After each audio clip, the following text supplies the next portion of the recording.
नमो नमः। भवतां सर्वेषां स्वागतं, सुप्रभातम्। आरभ्यते अस्माकं पठनं नलोपाख्यानपर्वणि। नलोपाख्यानम् इति मङ्गलश्लोकेन आरम्भः। ॐ नारायणं नमस्कृत्य नरं चैव नरोत्तमं देवीं सरस्वतीं व्यासं ततो जयमुदीरयेत्। अस्तु, इदानीं नलोपाख्यानपर्वणि आम्, अस्ति एष प्रश्नः अस्ति। प्रथमं धर्मराजः बृदर बृहदश्व मुनिं पृच्छति। बृहदश्वमुनिः इन्द्रलोकात् आगच्छति। कुत्र? वनं प्रति। यदा वने वनपर्वं किल एतत्। सर्वे पाण्डवाः वने कष्टम् अनुभवन्ति तस्मिन् काले। यदा ते वने कष्टम् अनुभवन्ति, न केवलं कष्टं, कष्टतरम् अनुभवन्ति किल, कष्टतमम् अनुभवन्ति सर्वे अपि, द्रौपदी अपि।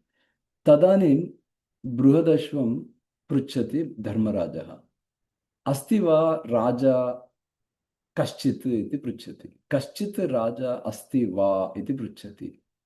अल्पभाग्यतरः भुवि। भुवि इत्युक्ते भूलोके भाग्यतरः, अल्पभाग्यतरः। भवन्तः जानन्ति, पाण्डवाः पूर्वं भाग्यशालिनः आसन् यदा ते राज्यपालनं कृतवन्तः। धर्मराजः अपि भाग्यशाली आसीत्, परन्तु इदानीं वने कष्टतरम् अनुभवति, अतः अल्पभाग्यः अस्ति इदानीं।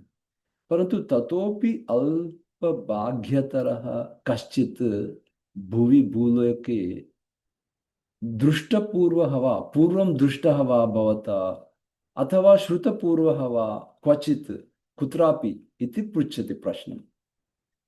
किमर्थं चेत् अहं विश्वसिमि, मम मतिः न मत्तः दुःखिततरः पुमान् अस्ति। लोके मत्तः कश्चित् जनः दुःखिततरः अस्ति वा न वा इति दुःखम्, इदानीं दुःखम् अनुभवति किल, वने कष्टम् अनुभवति। राज्यात् भ्रष्टः अस्ति किल धर्मराजः। एषः प्रश्नः अस्ति प्रथमम्। इदानीं बृहदश्वः उवाच, सः मुनिः वदति, यत् ब्रवीषि महाराज, भवान् वदति न मत्तः विद्यते क्वचित्। मत्तः अन्यः कोऽपि नास्ति अल्पभाग्यतरः इति भवान् वदति खल, कश्चित् पुमान् अस्ति इति वदति। धर्मराजः चिन्तयति न कश्चित् अस्ति, कोऽपि नास्ति इति सः चिन्तयति। न न न, तथा अस्ति। भवतः अपि अधिकं दुःखं यः अनुभवति पूर्वम्, अनुभवति स्म पूर्वं, कश्चित् अस्ति इति वदति। अत्र ते वर्णयिष्यामि, इदानीं वर्णयिष्यामि इति वदति। ते इत्युक्ते तुभ्यं। यदि शुश्रूषसे अनघा, हे पापरहितः धर्मराज, धर्मे रतः किल धर्मराजः, यदि श्रोतुमिच्छति, यदि शुश्रूष शुश्रूषसे इत्युक्ते यदि श्रोतुमिच्छति, तर्हि अहं वक्ष्यामि, वर्णयिष्यामि इति वदति। यदि शुश्रूषसे अनघा, यः त्वत्तः दुःखिततरः राजा आसीत् पृथ्वीपथे। हे पृथ्वीपथे, हे धर्मराज, भवतः अपि दुःखिततरः राजा आसीत् पूर्वमिति। इदानीं वैशम्पायन उवाच, अथ एनम् अब्रवीत् राजा, ब्रवीतु। इदानीं राजा धर्मराजः किं वदति? एनम् इत्युक्ते बृहदश्व मुनिं वदति, ब्रवीतु, कृपया वदतु भगवान्। भगवान् ब्रवीतु इत्युक्ते हे भगवन्, गुरुसमानं किल, गुरुतुल्यः अस्ति बृहदश्वः।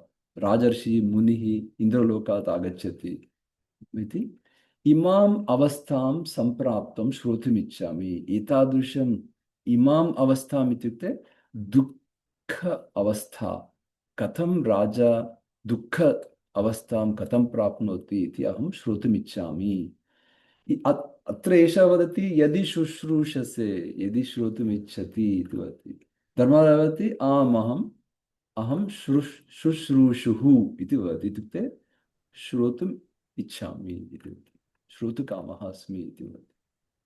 तर्हि बृहदश्वः उवाच शृणु राजन् अवहितः अवहितः इत्युक्ते समाधानचित्तः इत्युक्ते यथा भवन्तः सर्वे प्रातःकाले श्रद्धया शृण्वन्ति तथा अवहितः इत्युक्ते जागरूकतया बहूनि उत्तमसङ्घटनानि भवन्ति अस्मिन् इतिहासे पुराणे कथायाम् इति अतः अवहितः इत्युक्ते समाधानचित्तेन शृणोतु शृणु राजन् भ्रातृभिः सह भ्रातृभिः सह इत्युक्ते सर्वे भ्रातरः तैः सह इति वदति तर्हि अच्युत इत्युक्ते धर्मे रतः किल धर्मात् कदापि न च्युतः भवति अतः अच्युत इति वदति यः त्वत्तः दुःखिततरः राजा आसीत् पृथ्वीपते अस्ति वा दुःखिततरः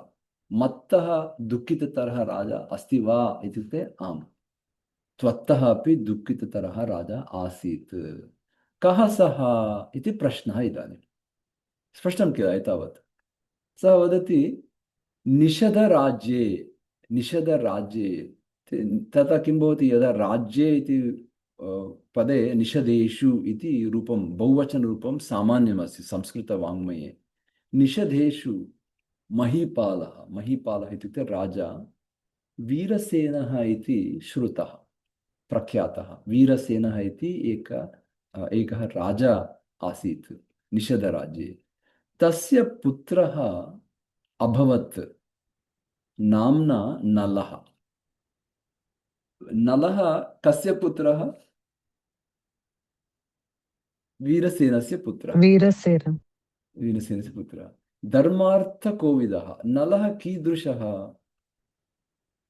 धर्मार्थकोविदः इत्युक्ते धर्मस्य अर्थः सारांशं तत्र सम्यक् तस्य कौशल्यमस्ति ज्ञानमस्ति धर्मज्ञः सः इति परन्तु सः निकृत्य जितः राजा केन पुष्करेण इति नः श्रुतं नः इत्युक्ते अस्माभिः श्रुतम् अस्माकं ज्ञातम् एतत् इति इदानीं निकृत्य इत्युक्ते इदानीं भवन्तः जानन्ति धर्मराजः यदा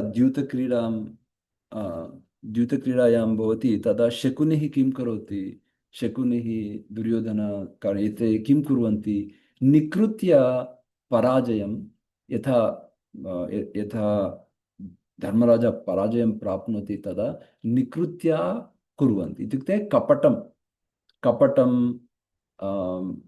अधर्मं सर्वं क्रौर्यं तादृशं सर्वं तत्र इत्युक्ते कपटमेव तत्र कथं ते कुर्वन्ति इत्युक्ते निकृतिः भवन्तः इदानीम् अवगच्छन्ति निकृतिः इत्युक्ते सत्कृति न सत्कृति न तत्र किं भवति cheating and then everything by there are so many words like that निकृत्य कपटं यथा पराजयं प्राप्नोति तथा सर्वं ते कुर्वन्ति तथा एवं निकृत्य पुष्करः इत्युक्ते नलस्य भ्राता अस्ति भ्रात्रा पुष्करेण एव नलः राजा जितः भवति by deceiving he was cheated and then he won the brother will won how does that happen just like Shakuni does that he did that there so that is the fulcrum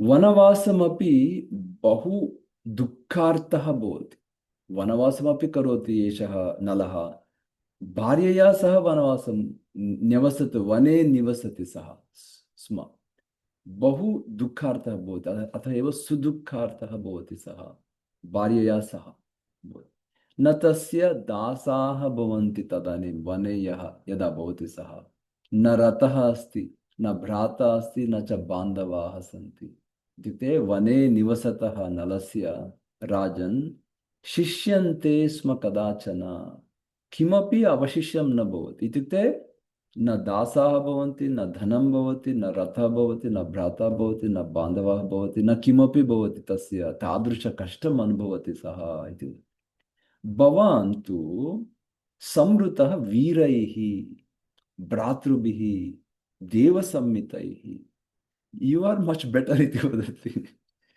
Dharmaraj भवति मत्तः दुःखितर. Is there anybody who is more in this sad conditions than me? अतीव दुःखम् अनुभवामि इति सः वदति. एषः वदति भवान् इदानीं वीरैः भ्रातृभिः संवृतः अस्ति. इत्युक्ते एकाकी न भवान्. देवसंहितैः अस्ति, ब्रह्मकल्पैः अपि.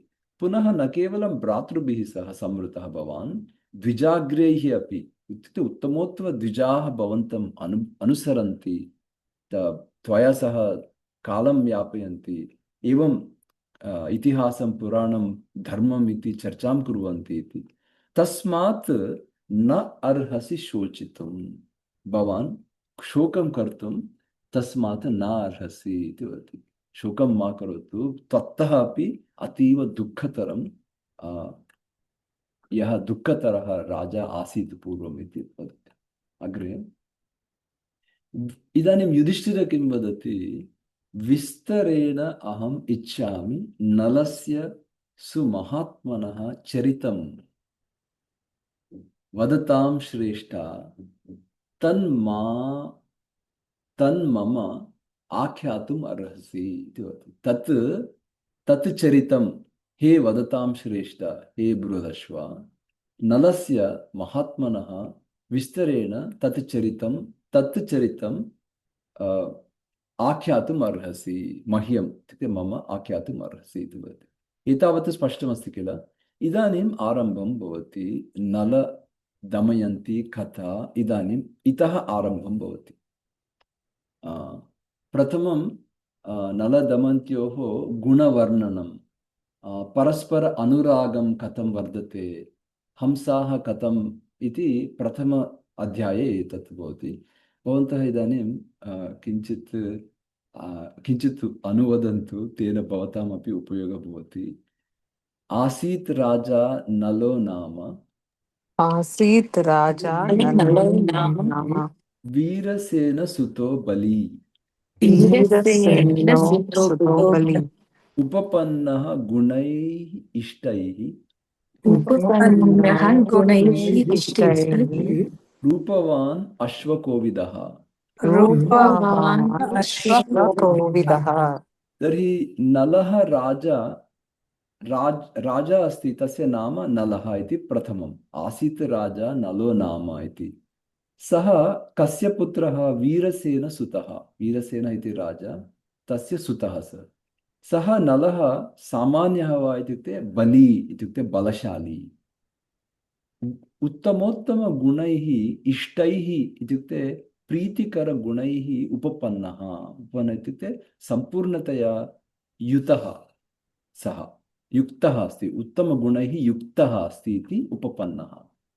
न केवलं तत् सुन्दररूपवान् अपि. रूपेण अपि सौन्दर्यं तस्य तदेकं. पुनः अश्वकोविदः. अश्वाः इदानीम् आधुनिककाले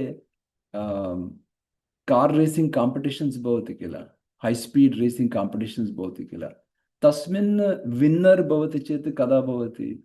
तादृशः अस्ति. अश्वकोविदः इत्युक्ते शीघ्रगामी अस्ति सः. He knows the techniques of what speed is on the earth, because in those days the speed on the earth was ashwa, right? So atah eva sah gatihi. So and that will help win wars and reach out and do things quickly, no? So that is why Ashwakovidah is like is so powerful like that. Atishtat.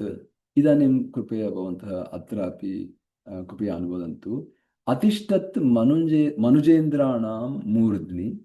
अतिष्ठत् मनुजेन्द्राणां मूर्ध्नि. देवपतिर्यथा. देवपतिर्यथा. उपरि उपरि सर्वेषां. उपरि सर्वेषाम्. आदित्यः इव तेजसा. आदित्यः इव तेजसा. इदानीं मनुजेन्द्राः भवन्ति, इत्युक्ते बहवः राजानः भवन्ति किल भूमौ.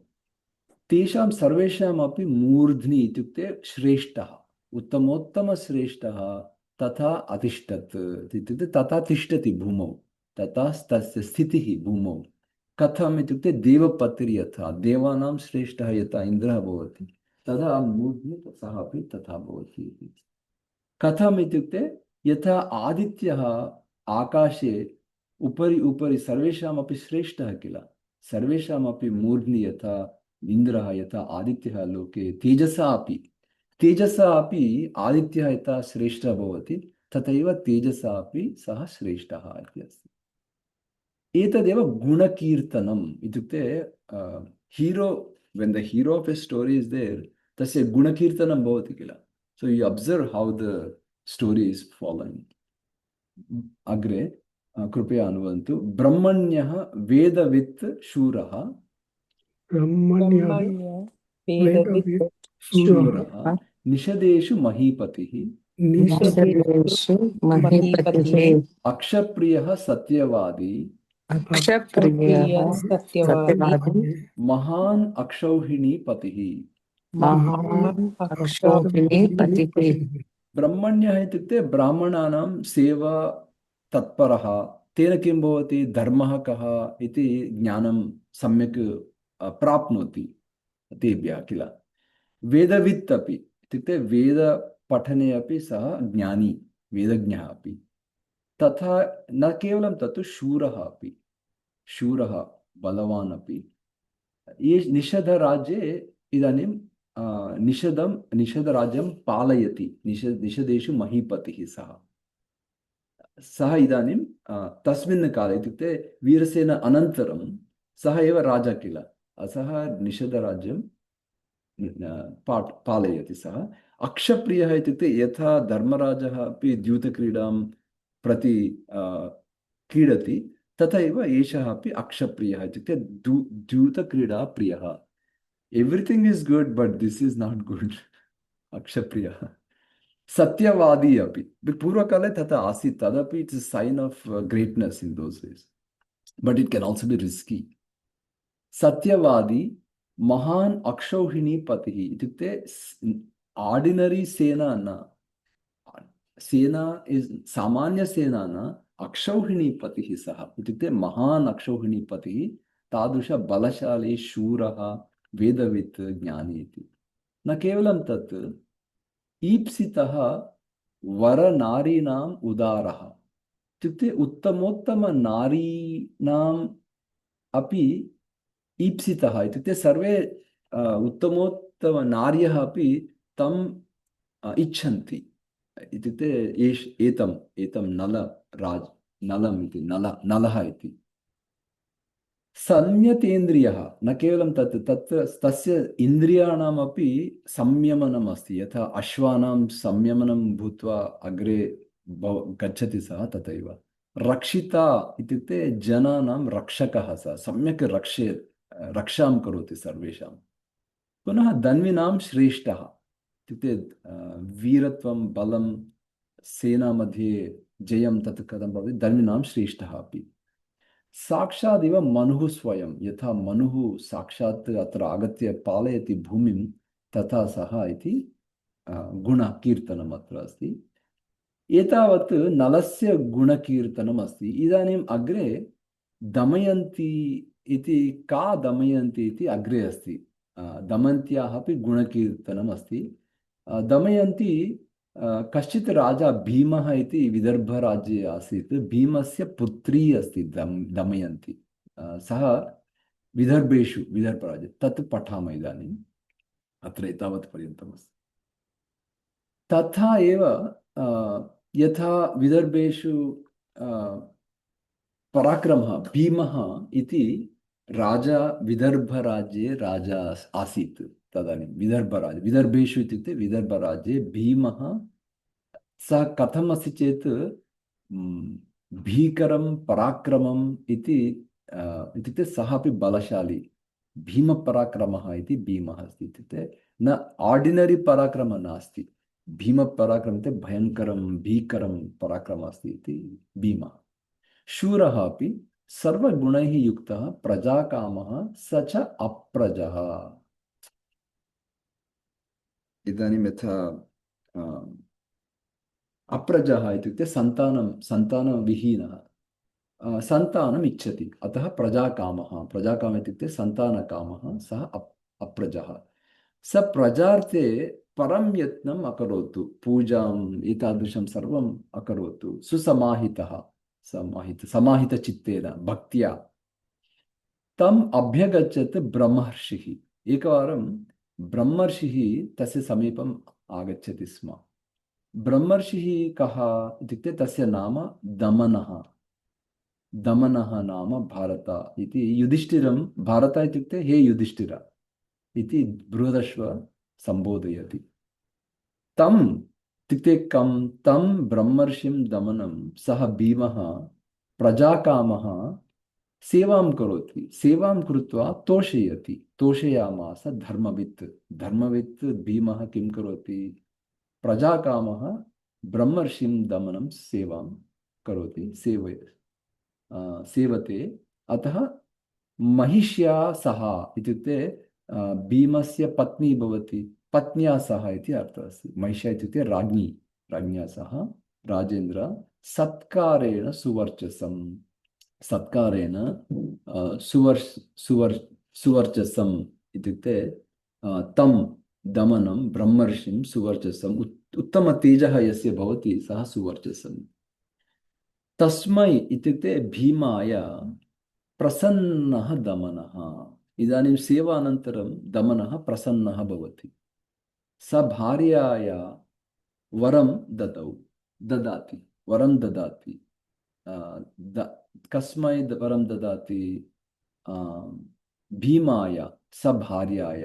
स भार्यः भीमः भवति किल, तत्र सेवां करोति, तस्मै भीमाय स भार्याय वरं ददाति। तेन वरेण किं प्राप्नोति सः भीमः?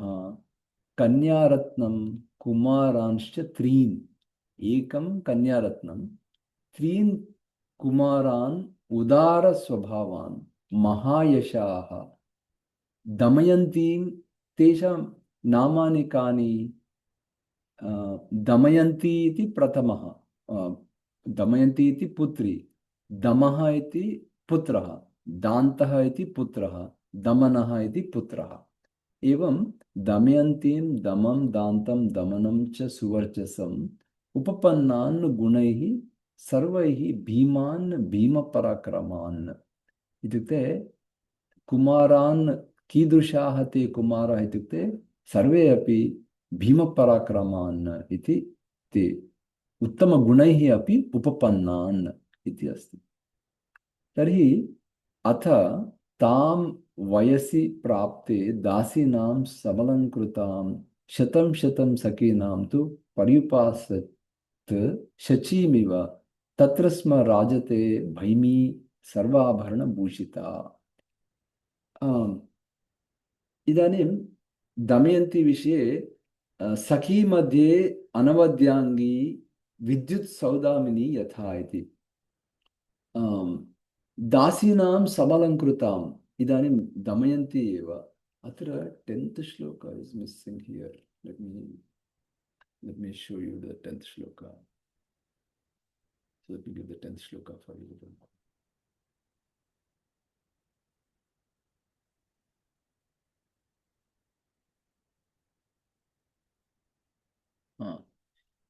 So this is the 10th shloka here. Damayanti तु रूपेण तेजसा यशसा श्रिया सौभाग्येन च लोकेषु यशः प्राप सुमध्यमा इति अस्ति. That is missing there. Damayanti रूपेण तेजसा यशसा श्रिया अपि सौभाग्येन च लोकेषु यशः प्राप्नोति सुमध्यमा इत्युक्ते सुन्दरी, सा सुन्दरी। तदनन्तरम् अथ तां वयसि प्राप्ते, यदा दमयन्ती युक्तवयसि युवती भवति तदा किं भवति? दासीनां मध्ये समलङ्कृताम् अलङ्कृतां शतं शतं सखीनां मध्ये पर्युपासत् शचीमिव। शची इत्युक्ते का? भवन्तः जानन्ति शची?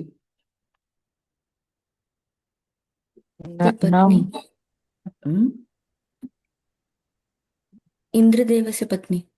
इन्द्रदेवस्य पत्नी। यथा शची इन्द्रदेवस्य पत्नी शतं सखीनां मध्ये यथा विराजते तथा दमयन्ती अपि तथा विराजते समलङ्कृता सा इति अत्र अस्ति। तत्र स्म राजते भैमी, भैमी इत्युक्ते दमयन्ती। कथं राजते इत्युक्ते, राजते इत्युक्ते शोभते। कथं शोभते राजते इत्युक्ते सर्वाभरणभूषिता इति एकं। सखी मध्ये अनवद्यांगी इति, अनवद्यांगी इत्युक्ते अङ्गेषु अपि सौष्ठवं, प्रत्येकम् अङ्गं शरीरे सौष्ठवं सौन्दर्यम् इति। सखी मध्ये सः तथा अस्ति। विद्युत् सौदामनी यथा, यथा आकाशे सुन्दरं विद्युत् रूपं यत् भवति तदा, इत्युक्ते बहवः विद्युतः भवन्ति आकाशे, सौदामनी तु अतीव सौन्दर्यं भवति विद्युत् आकाशे, तथा सा दमयन्ती। अतीव सौन्दर्यरूपसम्पन्ना सा दमयन्ती। भैमी किम् अस्ति महोदय? भैमी भीमस्य पुत्री भैमी। अस्तु। तर्हि इदानीं इदानीं सीता अपि कस्य पुत्री सीता भवन्तः जानन्ति? जनकः, जानकी। जानकी इति यथा कथा तथैव भैमी इति तथैव। इदानीम् अतीव रूपसम्पन्ना श्रीः लक्ष्मी इव आयतलोचना। लोचना इत्युक्ते नेत्रम्, आयतलोचना इत्युक्ते सुन्दरनेत्रयुक्ता सा इति एकम्। सो न देवेषु न यक्षेषु तादृक्रूपवती क्वचित्, न देवेषु न यक्षेषु तादृक्रूपवती क्वचित्। सौन्दर्यं, दमयन्त्याः सौन्दर्यं कथमस्ति चेत् न देवेषु अपि तादृशसौन्दर्यं दृश्यते, न यक्षेषु अपि तादृक्रूपवती क्वचित् न दृश्यते इति अस्ति। मानुषेषु अपि च अन्येषु दृष्टपूर्वा अथवा श्रुता, मानुषेषु अपि न दृष्टपूर्वा न श्रुता पूर्वं। चित्तप्रसादनी बाला इत्युक्ते मनः आह्लादं भवति, यदा यदा दमयन्ती दर्शनं भवति तदा मनः चित्तं सर्वम् आह्लादं प्रसादम् इति भवति। प्रसादनी बाला देवानामपि सुन्दरी, न केवलं मानुषेषु देवानामपि सुन्दरी इति अस्ति। एतावत् पर्यन्तं नलस्य गुणकीर्तनम् अभवत्, दमयन्त्याः अपि गुणकीर्तनम् अभवत्। नलः अपि, नलश्च नरशार्दूलः इत्युक्ते नराणां श्रेष्ठः, लोकेषु अप्रतिमः भुवि, अनपैरेलल्, लोकेषु अपि भुवि अप्रतिमः, तस्य समानं कोऽपि अस्ति वा इति संशयः एव। कन्दर्पः इव रूपेण, कन्दर्पः इव रूपेण इत्युक्ते तस्य दर्शनेन एव युवती वा स्त्री वा अतीव कामोद्भवम् इत्यादि जनयति, तादृशरूपवान् सः नलः इति। मूर्तिमान् अपि, मूर्तिमान् इत्युक्ते रूपवान्, अतीव उत्तमगाम्भीर्यरूपम् अपि तस्य अभवत् स्वयं, मूर्तिमान् अभवत् स्वयं।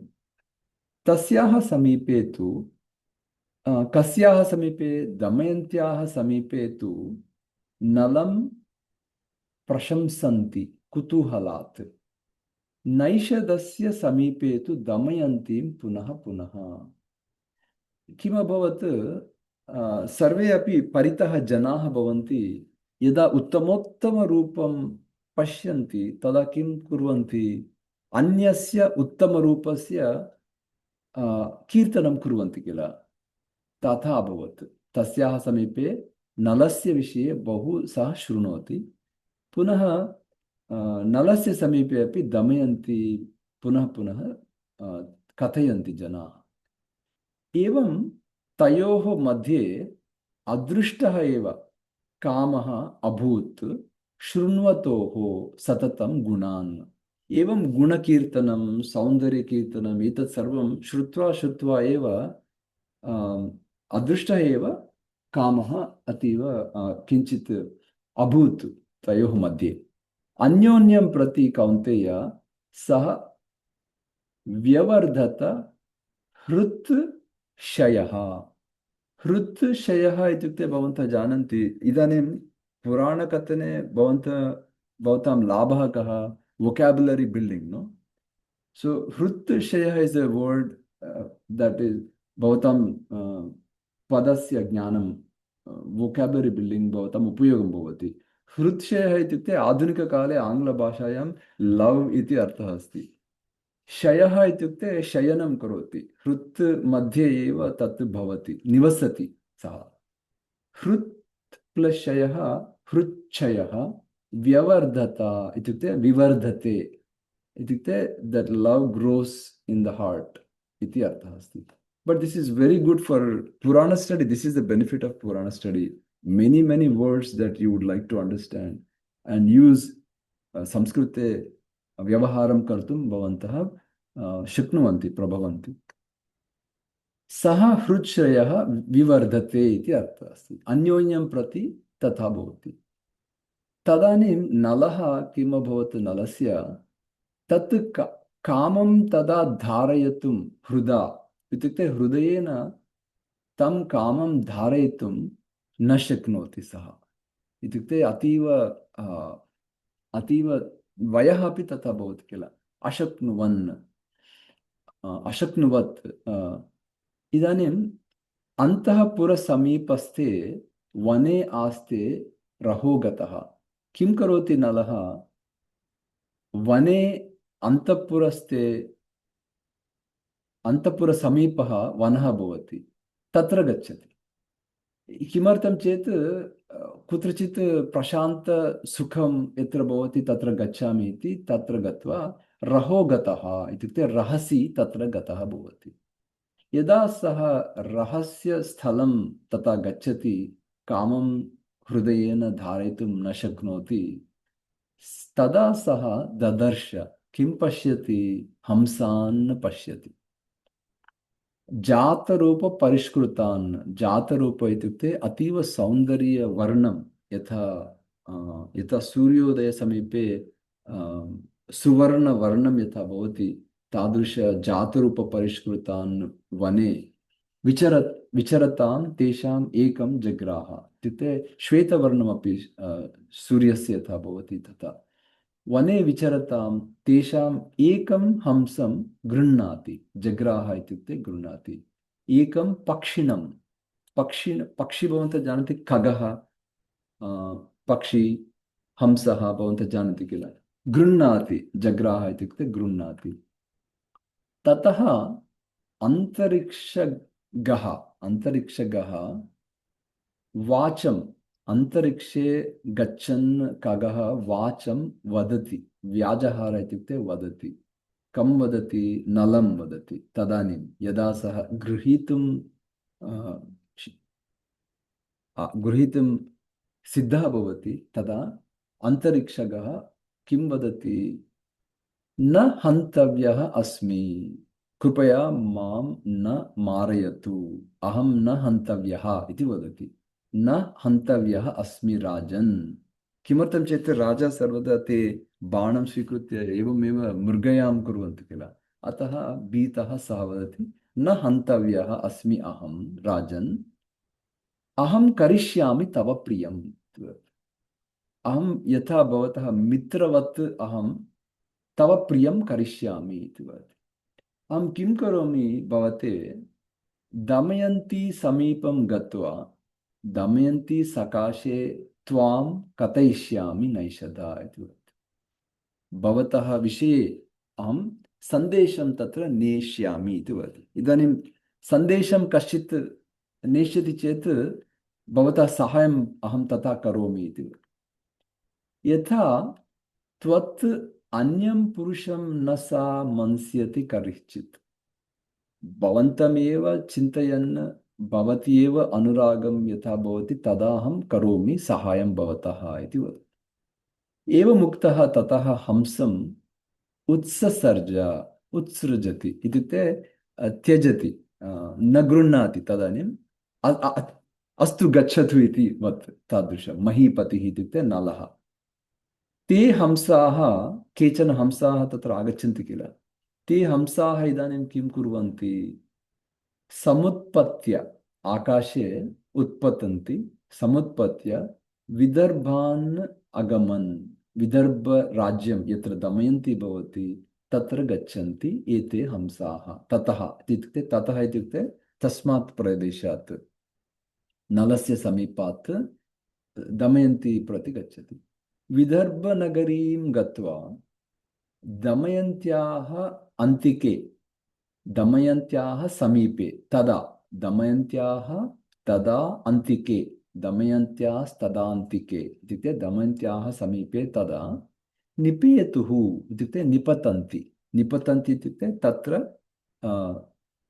ल्याण्डिङ्ग् निपतति इत्युक्ते ल्याण्डिङ्ग् भवति आकाशे गरुत्मन्तः इत्युक्ते पक्षिणः ते खगाः यदा यदा ते खगाः दमयन्त्याः समीपे निपतन्ति आगच्छन्ति तदा सा दमयन्ती किं पश्यति तान् खगान् पश्यति ददर्श इत्युक्ते पश्यति लिट् लकार सा तान् अद्भुतरूपान् इत्युक्ते हंसाः सौन्दर्यरूपम् अद्भुतरूपं भवति किल रूपान् दृष्ट्वा सखीगणावृता इत्युक्ते सखीगणैः आवृता सा दमयन्ती हृष्टा इत्युक्ते अतीव सन्तुष्टा एक्सैटेड् इति तद् भवति किल यदा ते इदानीं तत् कोलाहलं भवति क्रीडा इव भवति इतस्ततः धावन्ति ततः सा हृष्टा भवति ग्रहीतुम् आरम्भं करोति सा अपि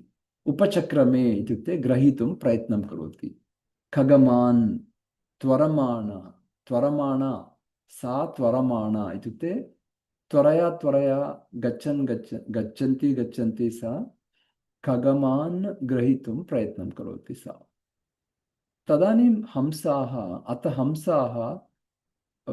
विसस्रुपुः इत्युक्ते विसर्पन्ति इत्युक्ते किञ्चित् दूरं गच्छन्ति यदा यदा ग्रहीतुं प्रयत्नं कुर्वन्ति ते स्लिप्पिङ्ग् भवति किल they get slip that is called विसर्पति सर्वतः इत्युक्ते अरौण्ड् दट् पार्क् आर् वने प्रमदावने इत्युक्ते यत्र सुन्दरी नार्यः यत्र भवन्ति प्रमदावने तत्र इति एकैकशः तदा कन्याः तान् हंसान् समुपाद्रवन् each and everyone ekaikasha one hamsa one person are trying to catch hold that is the play that is happening there krida tata bhavat samupadravan upadravanti te tatra samupadravanti iti asti te sarve api damayanti tu yam hamsam samupadhavati समीपे अन्तिके इत्युक्ते समीपे यं हंसं समुपाधावति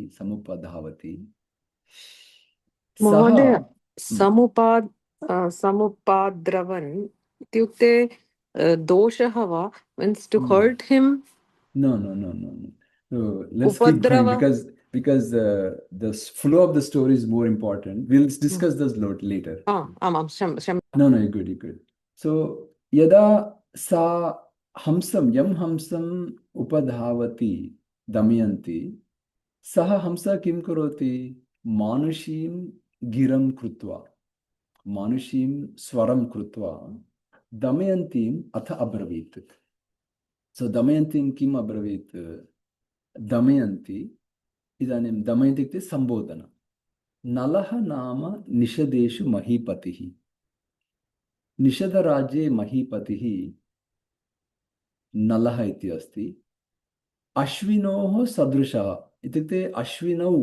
अश्विनौ इत्युक्ते सौन्दर्यरूपिणौ किल द्वौ अश्विनौ तादृश सौन्दर्यरूपं तादृश सुन्दरसदृशः रूपे न समाः तस्य मानुषाः मानुषलोके तस्य समः नास्ति इति कः वदति हंसः वदति किमर्थं वदति प्रामिस् नो प्रतिज्ञां करोति किल नलाय I will communicate about you to Damayanti अग्रे सः नलः कन्दर्पः इव रूपेण इत्युक्ते यथा सौन्दर्यरूपं दृष्ट्वा स्त्री कामं उद्भवति, कामः उद्भवति अन्तरङ्गे, तथा कन्दर्प इव रूपेण मूर्तिमान् अभवत् स्वयं। तस्य वै यदि भार्या त्वं भवेथा वरवर्णिनी, यदि भवती तस्य भार्या भवति चेत् सफलं भवेत् जन्म तव इति वदति। भवत्याः जन्म एव सफलं भवति इति वदति। इदानीम् अत्र कथा प्रवाहः मुख्यमस्ति, अनन्तरं पदानां ज्ञानं व्याकरणम् अनन्तरं वयं पश्यामः, यतोहि अत्र this is very very important how the flow of the story is taking place. That is what you all focus, and at a later time we'll go through each and every word and analyze those at a later time. Sorry about that. तस्य वै यदि भार्या त्वं भवेता वर्णे जन्म सफलं रूपं च इदं सुमध्यमे। रूपमपि भवत्याः रूपमपि अत्यन्तं सौन्दर्यरूपं, तस्यापि सफलं भवति, जन्म अपि सफलं भवति इति वदति। वयं हि देव गन्धर्व मानुष्य उरग राक्षसान् दृष्टवन्तः। We saw everything. We saw many people because we fly around. इति वदति। न च अस्माभिः दृष्टपूर्वः तथाविधः नलः। यथा नलः अस्ति तथाविध सौन्दर्यरूपः, तथा अस्माभिः न दृष्टपूर्वः इति। त्वं च अपि नारीणां रत्नं। You are also not ordinary. नारीणां रत्नमस्ति भवती अपि। नरेषु च नलः वरः। नरेषु अपि नलः श्रेष्ठः। एवं भवती अपि विशिष्टा, नलः अपि विशिष्टः। एवं विशिष्टया विशिष्टेन सह मेलनं सङ्गमः भवति चेत् तत् उत्तमोत्तमं भवति किल इति सङ्गमः गुणवान् भवति इति प्रशंसां कुर्वन्ति एते हंसाः. So now you got the gist, no, how the flow of the story is taking place. एवं मुक्ता सा दमयन्ती हंसेन, एवं मुक्ता तु हंसेन दमयन्ती विशाम्पते। सा किम् अब्रवीत् दमयन्ती? तत्र तं हंसं त्वमपि एवं नले वद। You also go communicate to Nala like this about me, is what she says. Because she's now happy knowing about Nala. But she says, let Nala also know about me. Iti vadati. Tatha iti uktva andajaha. Andajaha ityukte pakshi. Because it's born out of anda. Andajaha, pakshi, kagaha, hamsaha. Tatha ityukte. She agreed and then promises and goes back. Kanyam vidarbhasya vishampate पुनरागम्य निषधान्। इदानीं निषधराज्यं पुनरागत्य नले सर्वं न्यवेदयत्। इत्युक्ते नले सर्वं न्यवेदयति, निवेदयति। किं निवेदयति? यत् दमयन्ती वदति मम विषयमपि नले वदतु इति, तत्सत् सर्वं नले वदति. So what happened is that before there was no communication between the two, the hero and the heroine. Now there is a message passed iti artha asti. So that message is what is happening. Damayanti tu tat shrutva vacho hamsasya bharata tatah prabhuti na swastha nalam prati babhuva.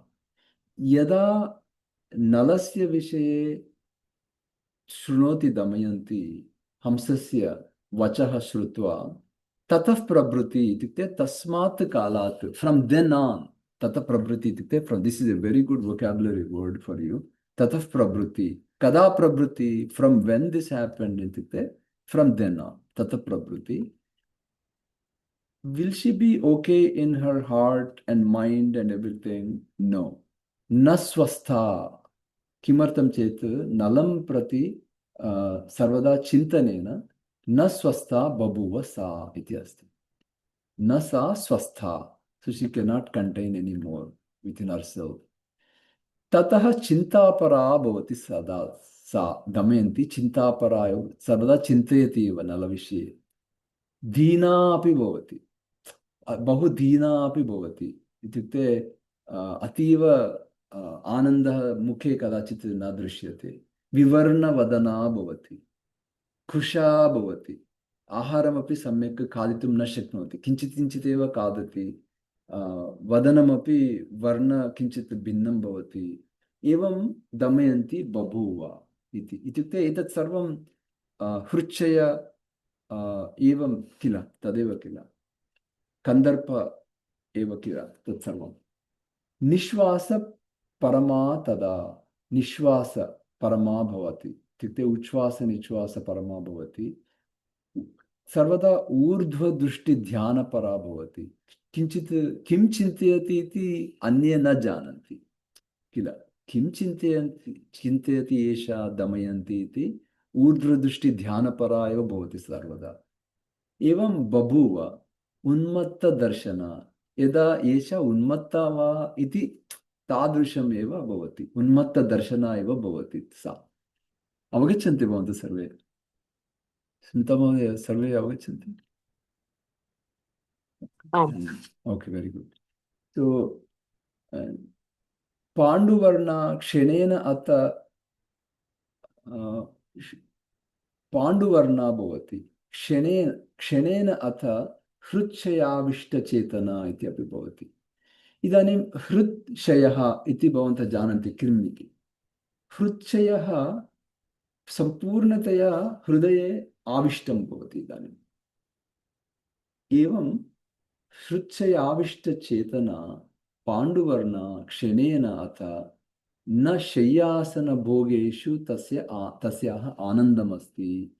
आसनेषु वा भोजनेषु वा भोगेषु वा शय्यां वा रतिं विन्दति प्राप्नोति सा दमयन्ती कर्हिचित्, कथञ्चित् करिचित् प्राप्नोति वा इत्युक्ते न, इत्युक्ते तस्य इदानीं कथञ्चित् नलमेव प्राप्नोमि, नलमेव चिन्तयामि, नलमेव अहं कथं मिलामि इति एव चिन्तनम् इति अर्थः अस्ति। न नक्तं न दिवा शेते, रात्रि अपि शयनं कर्तुं न शक्नोति, दिवा अपि शयनं कर्तुं न शक्नोति, हा हा इति रुदति पुनः पुनः, तथा दमयन्त्याः अवस्था भवति। इदानीं ताम् अवस्थां तदा आकारां, तादृश आकारां तादृश अवस्थां सख्यः, सर्वाः सख्यः ताः सख्यः जग्नुः इत्युक्ते जानन्ति। कथं जानन्ति? अवस्थाम् इंगितैः, इंगितैः चेष्टैः मुखभावप्रकटनैः ते सर्वे जानन्ति। ततः ते ताः किं कुर्वन्ति? सख्यः विदर्भपतये इत्युक्ते भीमः, राजा भीमः, भीमाय दमयन्त्याः सखीजनः निवेदयन्ति। निवेदयत् इत्युक्ते सखीजनः निवेदयति। किं निवेदयति?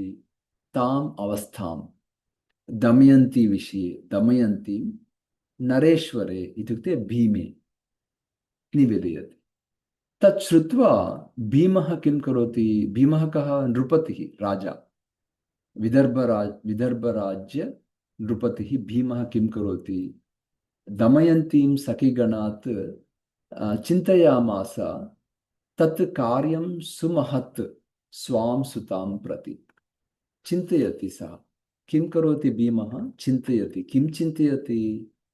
इदानीं सुमहत् कार्यं करणीयमस्ति, सुतां प्रति, मम पुत्रीं प्रति एकं कार्यं करणीयम् अस्ति इति चिन्तयति।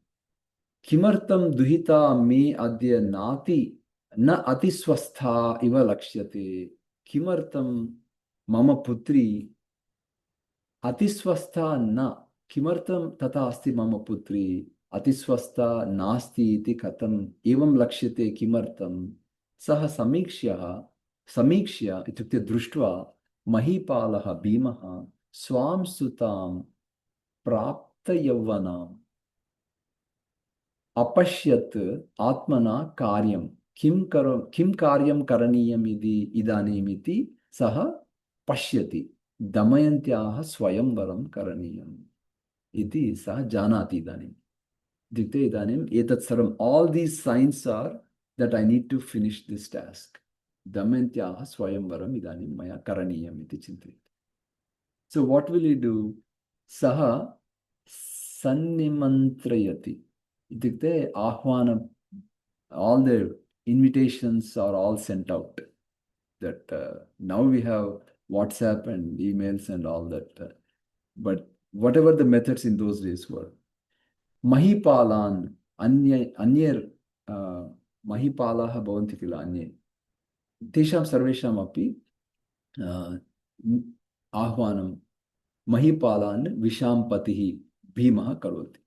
Eshaha anubhuyatam viraha swayamvaraha iti prabho. Eshaha swayamvaraha, come and experience this swayamvaraha iti. Viraha sarve api. Shrutva tu parthivaha sarve, te sarve api mahipalaha parthivaha sarve, damayantyaha swayamvaram. Te sarve kim kurvanti? Abhijagmuhu, abhigachanti. Abhigachanti. Tataha bhimam rajanaha bhima shasanat. Bhima shasanat rajanaha parthivaha sarve api bhimam prati. So they go to Vidarbha Raja. So what happens when they all go? Hasti means the elephants, Ashva, Ratha, Ghosha. That sound of Shabda bhavati kila. Hastinam, Ashwanam, Rathanam, Shabda bhavati. Like when an event happens, when all cars come, you have certain sound, no parking and no parking. Sometimes they have to search for places to park. All that sound you can imagine. Hasti Ashva Ratha Ghoshaha bhavati. Tena Goshena Purayantaha Vasundharam. Tatra Bhumi Bhagam Katam bhavati chet. Tena Shabdena Purnam bhavati. Na kevalam tat Rajanaha Mahipalaha Katam bhavanti chet. Vichitra Malya Abharanaihi Balaihi Drushyahi Swalankrutaihi Tesham Bhimaha Mahabahu Parthivanam Mahatmanam Yatarham Akarotu Pujam Tesham Sarvesham api Ahvanam Seva Pujam Ityadi Bhimaha Karoti. Te Tatra Mahipalaha Avasan Tatra Pujitaha. Tatra te nivasanti sma tasmin sthale kimartam damyantyaha swayamvaramartam. Etasmineva kale tu suranam rushisattamau atamanau mahatmanau indralokam itogatau naradaha. So whenever Narada comes, the story gets more interesting. No? So we'll see that story in the next class, how that story gets more interesting. Because Narada always makes that twist. Etasmineva kale tu suranam rishisattamau atamano mahatmano indralokamito gatau naradaha parvatascha. Parvataha naradaha iti ubhau dvau mahaprajñau. Tikte pandita lakshanam bhavati mahaprajñau mahavratau mahavratav api vrataparayanav api devarajasya bhavanam Vivishate supujitau samyak ahvana pujanena devaraja itukte indralokam indra bhavanam vivashate itukte pravishataha dvau tau archayitva maghava itukte indraha tataha kushalam avyayam papracha anamayam chapi tayoho Sarvagatam Vibhuhu. So he asked their well-being. Anamayam iti well-being. Naradaha uvacha avayoho kushalam deva sarvatra gatam ishvara lokecha maghavan kruste nrupaha kushalinoha vibho. Are all the kings doing well? Narada papracha. He will ask. Narada also will ask. Indra. Maghavan is Indra. So we'll continue in the next class. 1 second. Om sarve bhavantu sukhilah sarve santu niramayah sarve bhadrani pashyantu ma kaschid dukkha bhag bhavet. Om shanti shanti shanti.